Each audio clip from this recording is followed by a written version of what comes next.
गोपालगंज में पंडित धीरेन्द्र कृष्ण शास्त्री की हनुमत कथा और दरबार को लेकर राजनीतिक बयानबाजियां बढ़ती ही जा रही हैं। आरजेडी विधायक के बयान पर जहां खुद बाबा बागेश्वर ने चुनौती दी है, वहीं बीजेपी ने भी आरजेडी विधायक को नसीहत दे दी है। हमारे बाबा जी आ रहे हैं यहाँ पे, अब यहाँ धार्मिक उन्माद फैलाएंगे। किसी पार्टी के प्रचारक नहीं है, हम हिंदुत्व के विचारक हैं।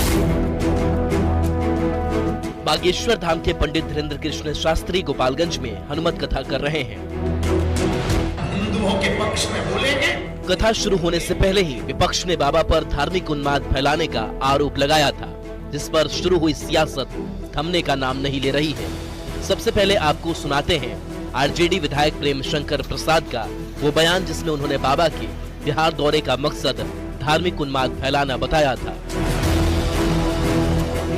अब यहाँ धार्मिक उन्माद फैलाएंगे ताकि कुछ हासिल हो जाए बिहार विधानसभा चुनाव में, लेकिन ऐसा कुछ होने नहीं जा रहा है, क्योंकि अयोध्या के रिजल्ट आप लोगों ने देखा।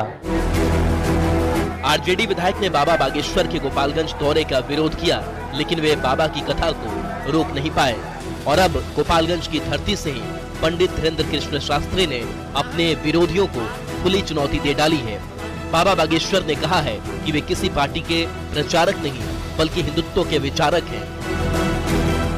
बाबा को आने दो, हम घेरेंगे, हम मारेंगे। ठटरी के बरे मूसर चंद हलवा नाथ, अरे घेरेंगे मारेंगे, क्या तुम्हारे बाप का देश है भैया। आरजेडी विधायक के बयान पर बाबा ने तो जवाब दे दिया, लेकिन बीजेपी भी इस मुद्दे को इतनी आसानी से छोड़ने के मूड में नहीं दिखती। बिहार बीजेपी के प्रदेश महामंत्री मिथिलेश तिवारी ने टोटू कह दिया कि आरजेडी विधायक को सिर्फ खास समुदाय का वोट चाहिए और हिंदुओं से इतनी ही नफरत है तो वे इस्लाम धर्म कबूल कर लें। वो टोपी वालों का वोट अपने साथ जोड़ने के लिए करोड़ों हिंदुओं की आस्था से खेल रहे हैं और ये आग से खेलने के बराबर है। और मैं उनको कहूंगा कि अगर हिंदुओं से इतना नफरत है तो आप जाके इस्लाम धर्म कबूल कर लीजिए।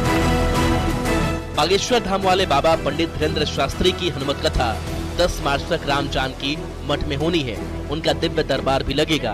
5 दिवसीय हनुमत कथा को लेकर सियासत कब थमेगी यह तो समय ही बताएगा, पर सियासी बयानबाजी तेज हो चुकी है और यह देखना दिलचस्प होगा कि आने वाले दिनों में इस पर और कौन कौन से मोड़ आते हैं।